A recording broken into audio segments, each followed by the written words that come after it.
সিংহ টিউটোরিয়ালে সবাইকে স্বাগত জানাই।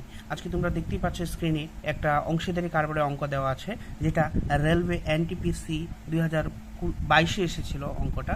তো তোমরা যারা আপকামিং যে কম্পিটিটিভ এক্সামগুলো আছে সেগুলোর জন্য কিন্তু অঙ্কটা খুবই গুরুত্বপূর্ণ। তো ভিডিওটা গুরুত্ব সহকারে দেখবে। তো এখানে বলা আছে কিছু পরিমাণ টাকা এ বি ও সি এর মধ্যে 2:3:5 অনুপাতে বন্টন করা হলো। যদি বি ও সি এর প্রাপ্ত টাকার পরিমাণের পার্থক্য 5,940 টাকা হয়, তবে মোট কত টাকা ছিল। এবার দেখো, তোমরা লক্ষ্য করো, মনে করি মোট হচ্ছে 100 টাকা ছিল।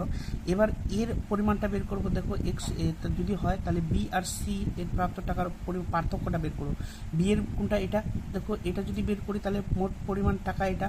বি এর পরিমাণ মানে কি, উপরে 3, নিচে কত হবে 5, 2, 7, 7, 3, 10, এটা হয়ে যায় মানে কি 3x/10। ঠিক আছে, মানে বি এর টাকাটা কত পেয়ে যায়, 3x/10 পেয়ে যাচ্ছি। তার মানে কি, এবার সি এর টাকাটা কি হয়ে যাবে, 5x/10 হয়ে যাবে। ঠিক আছে, এই পার্থক্যটাই দেওয়া আছে কত, এই পার্থক্যটা দেওয়া আছে 5,940 টাকা। ঠিক আছে, এই পার্থক্যটাই দেওয়া আছে 5,940 টাকা।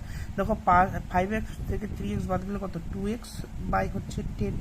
এটাকে তোমরা আগে মাইনাস প্লাসের কোনো দেখবে না এখানে, কারণ পার্থক্য বলছে, মানে এটাকে বড়টাকে আগে নিলে হতো। ঠিক আছে, ছোটোটাকে পরে নি। তো আমি এটাকে আগে পরে না করে ডাইরেক্ট করে নিলাম। 5 থেকে 3 বাদ দিলে কত হয়, 2x। তো এখানে কত আছে, 5, 9, 4, 0। তো 2 দিয়ে যদি এটাকে কাটা হয় তাহলে কত হবে, দেখো 2 দুগুণি 4, আর এদিকে হয়ে যায় 1, তাহলে 9 দুগুণি 18, আর এদিকে হয়ে যায় 7 দুগুণি 14, 7। ঠিক আছে, কেটে দেবে, 0 আছে 0। এবার এখানে এক্স আছে, তাহলে এক্সটাকে কোনাকুনি গুণ করলে এক্স, আর এদিকে 10টাকে গুণ করলে কি করব, জাস্ট একটা 0 আর একটা অ্যাড করে দিব। ঠিক আছে, এই 0টা এসে অ্যাড হয়ে যাবে।